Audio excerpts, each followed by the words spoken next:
Olá a todos, estamos de volta aqui para continuarmos a ler este livro, Além da Democracia, para entender um pouco mais além, né? Estamos na parte 11, mito 10. A democracia promove a paz e ajuda a combater a corrupção. É mais um mito. Vamos entender o porquê.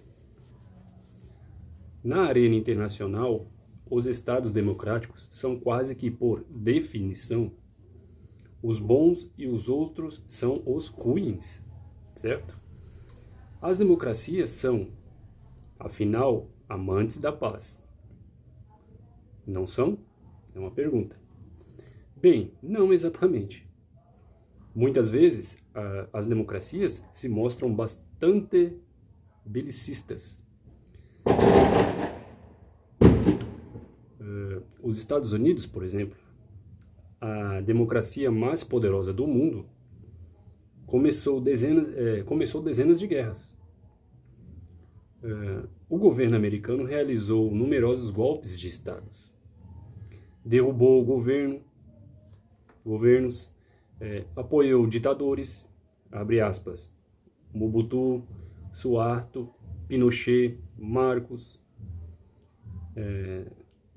Somoza, Batista, o Shah do Irã, Saddam Hussein e assim por diante, fecha aspas. E lançaram bombas contra civis indefesos, até bombas atômicas. Atualmente, os Estados Unidos têm tropas em mais de 700 bases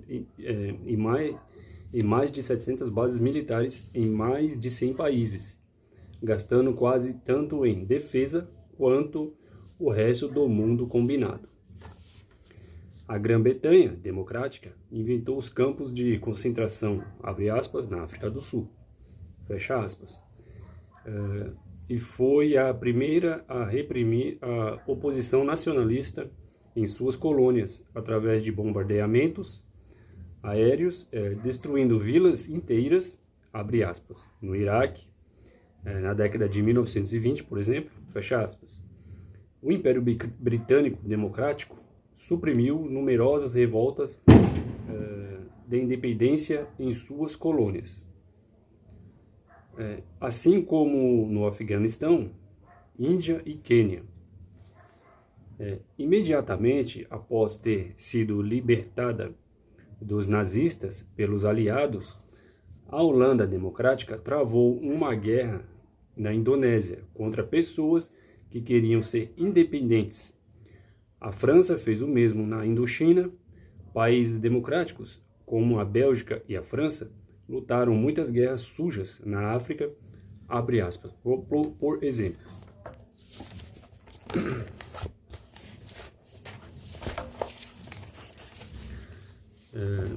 No Congo belga e na Argélia, fecha aspas. Os Estados Unidos estão atualmente ainda lutando guerras no Iraque e no Afeganistão, que são, no caso aqui já foi no passado, né? Que são acompanhadas de tortura e milhares de vítimas inocentes.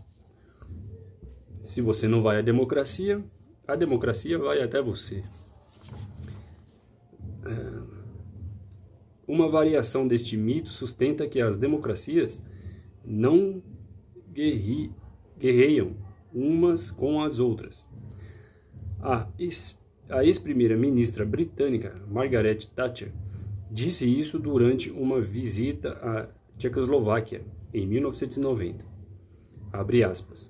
As democracias não declaram guerra uma às outras, fecha aspas. E Bill Clinton disse isso em um discurso ao Congresso dos Estados Unidos em 1994. As democracias não atacam umas às outras, fecha aspas. Isto implica que todas as guerras que as democracias travam eram mais ou menos justificadas, porque elas não foram contra outras democracias, e que, se o mundo inteiro fosse democrático, não haveria mais guerras. Entende? É verdade que, desde a Segunda Guerra Mundial, um grande número de países ocidentais, e que por acaso também são democracias, foram unidos na OTAN e mostram pouca tendência para atacarem uns aos outros. Mas tal não significa que isso tenha alguma coisa a ver com a democracia ou que, historicamente, as democracias têm sido pacíficas umas em relação às outras. Na antiga Grécia democrática, as cidades-estados travavam guerras umas contra as outras com regularidade. Em 1898, os Estados Unidos e a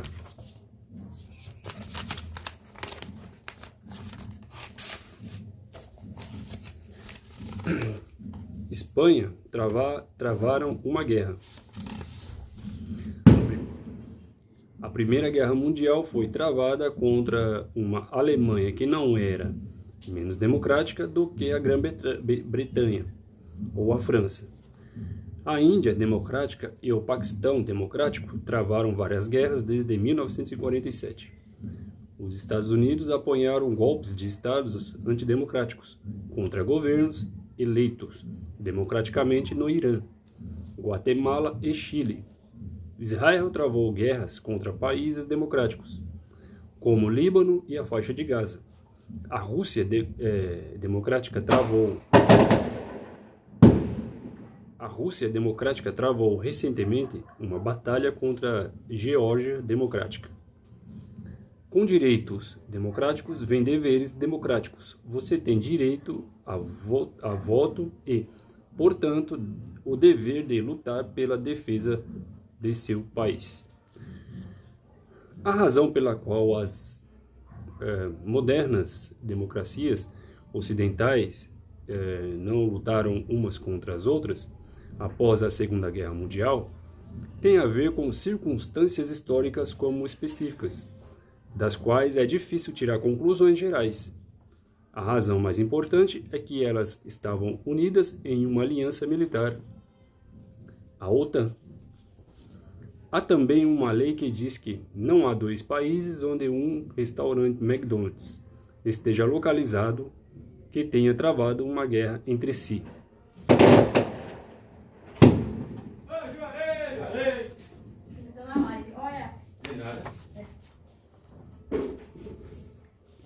Olha a camisa oficial, poxa, ele tá vendo, ó. Tá gravando aí, tá lendo o livro aí? Você tá fazendo o que aqui? É, bicho mesmo. Você tá de boa. Isso parece ter sido verdade por um longo período de tempo, até o bombardeamento da Sérvia pela OTAN em 1999. Abre aspas, outros contra-exemplos posteriores são a invasão do Líbano por Israel e o conflito entre a Rússia e a Geórgia. Fecha aspas. Mas tem tão pouco significado quanto as declarações de Clinton e Thatcher. Poderia até se argumentar que a democracia levou uma intensificação da guerra. Até o século XVIII, antes da democracia se tornar popular, os reis travavam guerras com exércitos de mercenários. Não havia recrutamento e as pessoas não tinham que lutar ou odiar outras nações.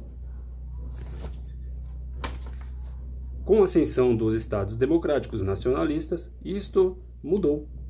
Em todos os países democráticos, o recrutamento militar obrigatório geral foi introduzido, a começar na França com a Revolução Francesa. Toda a população foi mobilizada para lutar em guerras contra os povos de outros países. Os recrutas poderiam facilmente ser usados como bucha de canhão, já que eles poderiam ser substituídos por novos recrutas.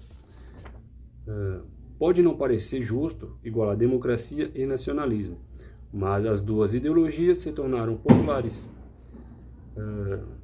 ao mesmo tempo por uma razão. Democracia significa governo pelo povo. Esta nação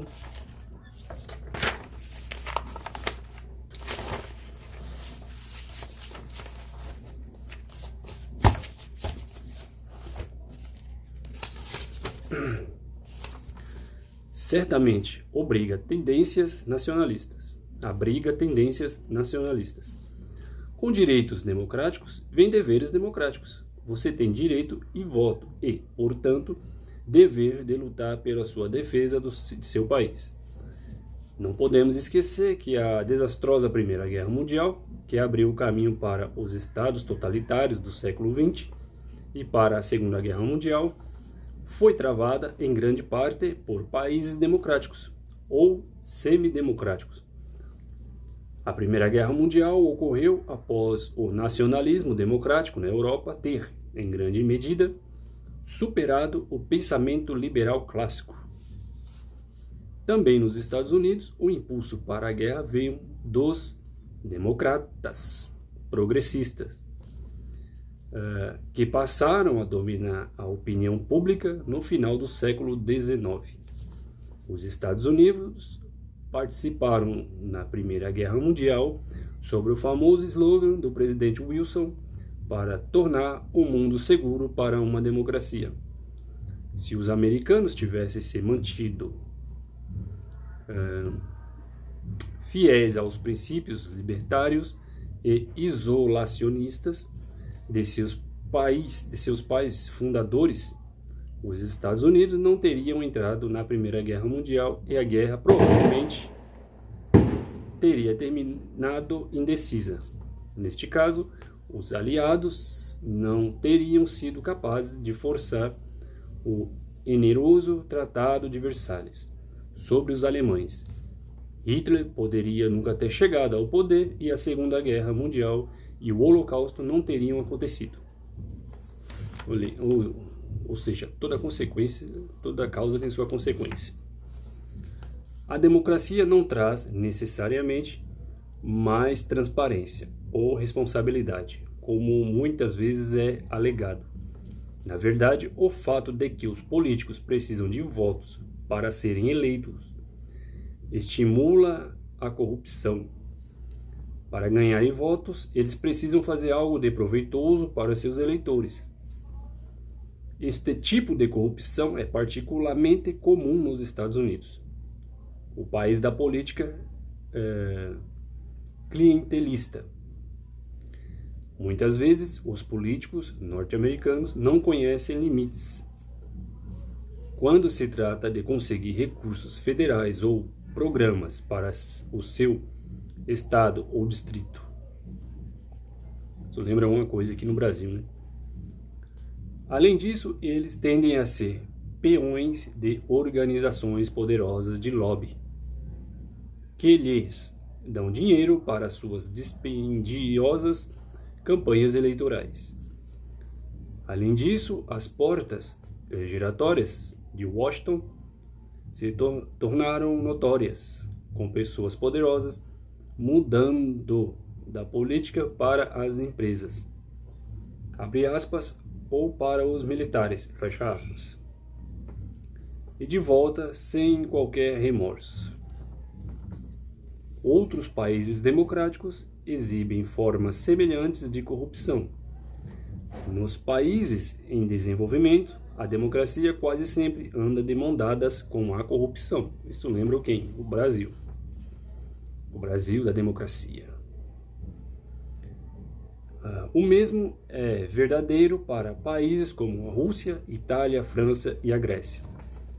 A corrupção é quase inevitável sempre que o Estado tem uma grande quantidade de poder, seja qual for o sistema político, e isso certamente inclui a democracia. Por hoje é só, muito obrigado e até o próximo vídeo. Deus abençoe a todos.